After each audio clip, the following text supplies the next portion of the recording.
Welcome to part 3 of Past, Present, and Future, an open tag event. And this is Knife Chats with Tobias. This open tag event was started by Metal Complex. I was invited to do it by Big Red EDC. Part 1 is the my beginnings in knife collecting. Part 2 was the recent past, and like I said, this is part 3, the present. So let's get moving on with the present. I'm going to dwell just a little longer in the past, and that's because I didn't talk about pocket knives or folding knives that I tried and I really just wasn't crazy about, and that was the modern folders. This was the very first one I picked up. I bought a couple other ones too. This one was by Super Knife, and it is a SAR or search and rescue knife. With the glass breaker tip on the back here and the seatbelt cutter, which almost cuts fishing line and such.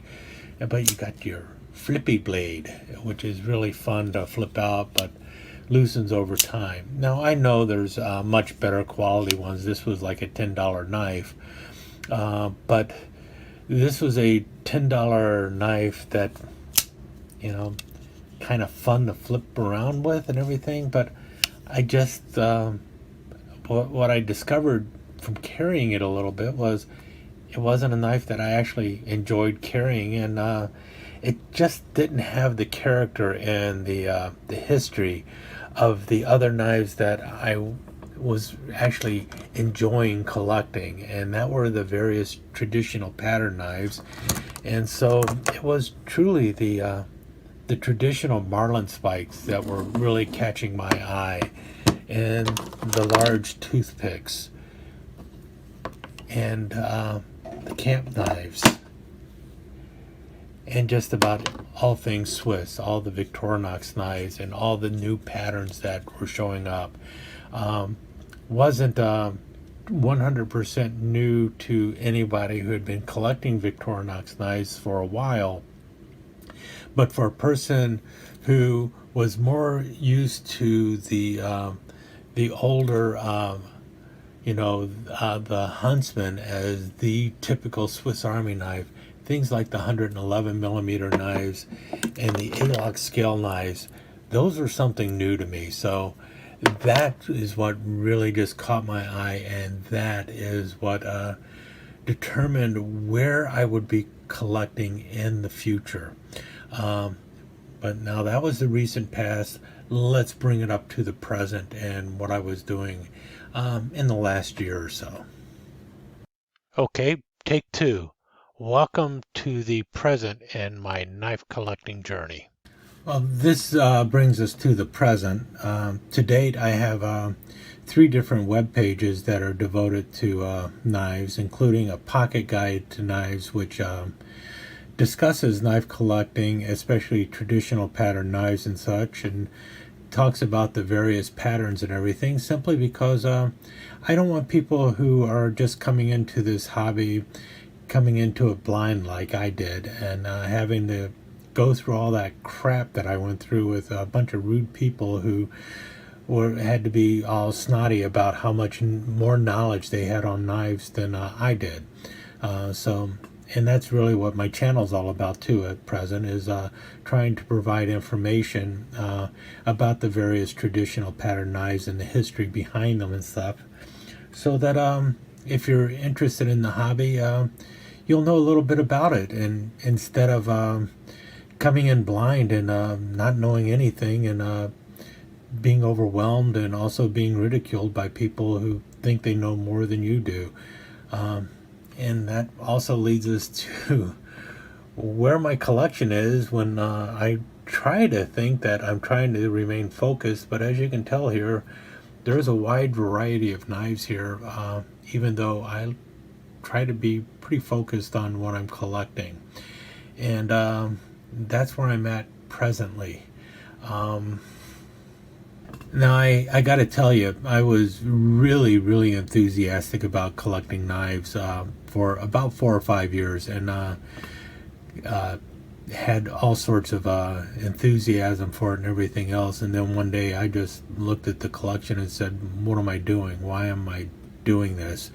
And I have a feeling everyone else has had that point in their life when they're doing stuff, and it just kind of looks kind of meaningless. And I stopped collecting for a while.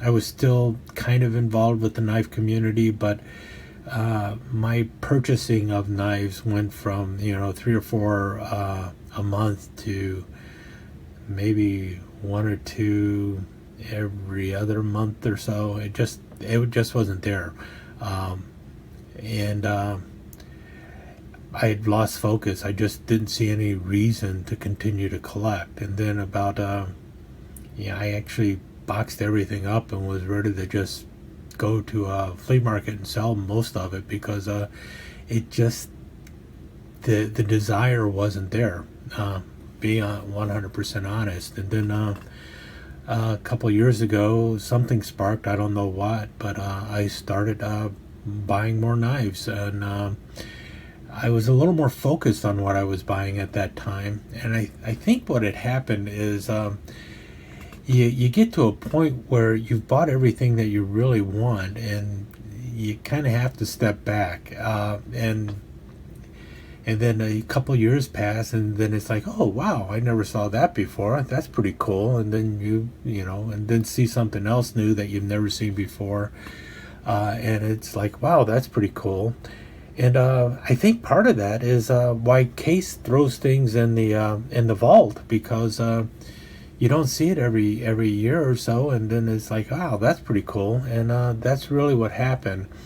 And I think part of what sparked my interest again was my desire to fill out my collection of Cub Scout knives, such as this. And I thought, well, you know what? I've always been interested in Scout knives, and the Cub Scout knife is one of those knives that little people don't pay a lot of attention to. So I should investigate that and actually do a history on the Cub Scout knives. I thought the knives went back all the way to the 1930s. Little did I know that Cub Scout knives really didn't start showing up until like 1948. And so that was one of the things that started sparking my interest in Cub Scout knives, and also knives in general. And then the next thing that happened was Air Force knives.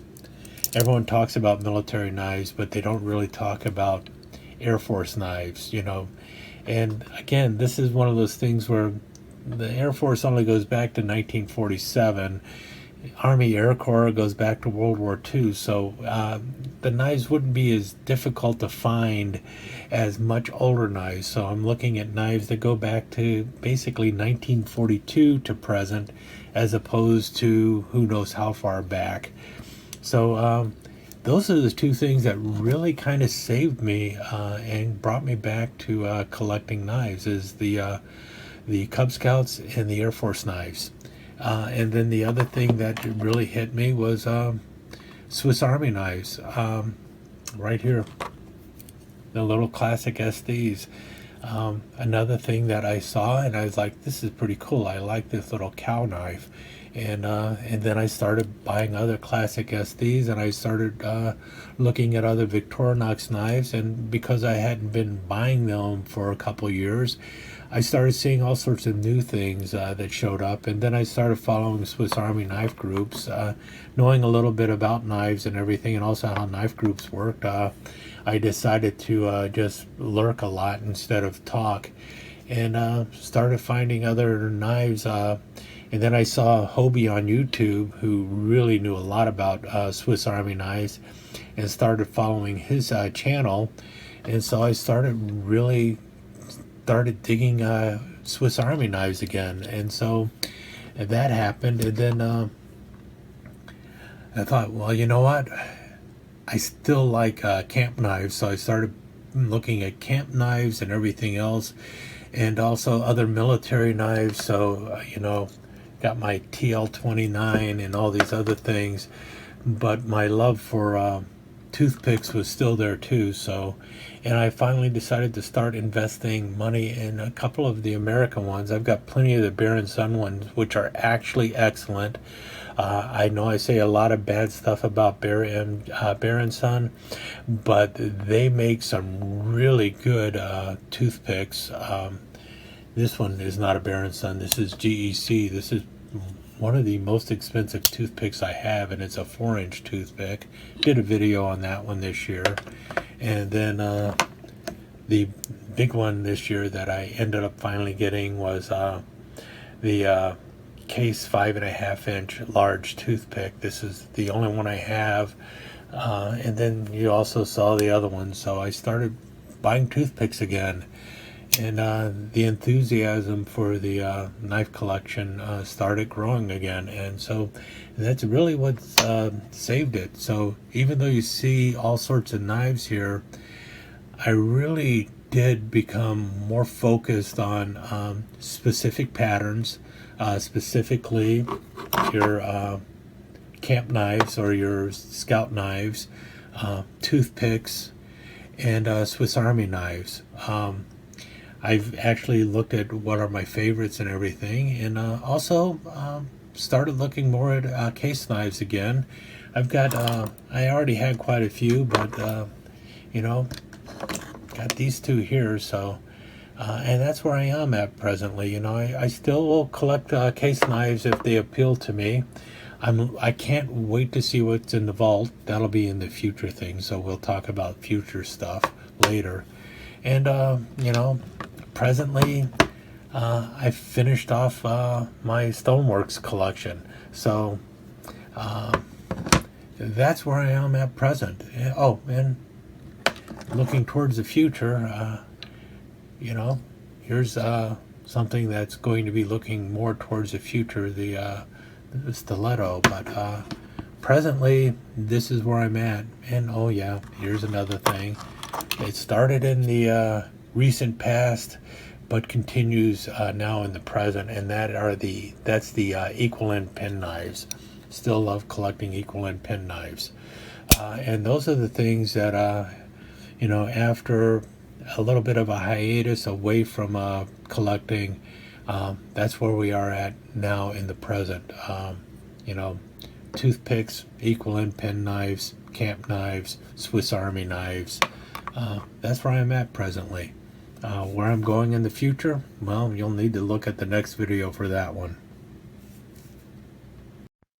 Okay, I hope I'm not boring you too much with all of this, but at least now the present is concluded. We've finished with the past. All we need to do now is step into the future and cover that, and we'll be all wrapped up. Thanks a lot for putting up with my rambling. Let's move on to part 4, the future.